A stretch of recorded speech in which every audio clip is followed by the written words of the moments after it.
baw namasyar ang mga friend ni Dia. So ngadto kami di sa resort, sa Papa Dom's Resort. So for now, makadto danay daw kami sa balay. Kay lapit lang di sa resort ang balay. So lagaw-lagaw ang mga friend ni baw, bongga, gwapa. Diya pa isa. Feel na feel gid nanda.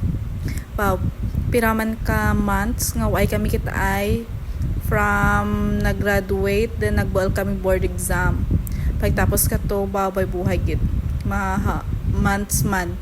Piraman gawa ka months nga way kami kita ay, so lipay-lipay gid sanda kay naka-reunion kun baga kami. Sige kadlaw lang Fresh pa, panaw-panaw, fresh ang itsura pagpaadto. Diba? Baw, pagpauli, pagbalik, pagod ang itsura. Yawan gid sanda ka patakas. So kagina kay dulhugon fresh, pahit pagpauli baw, itsura. Bye.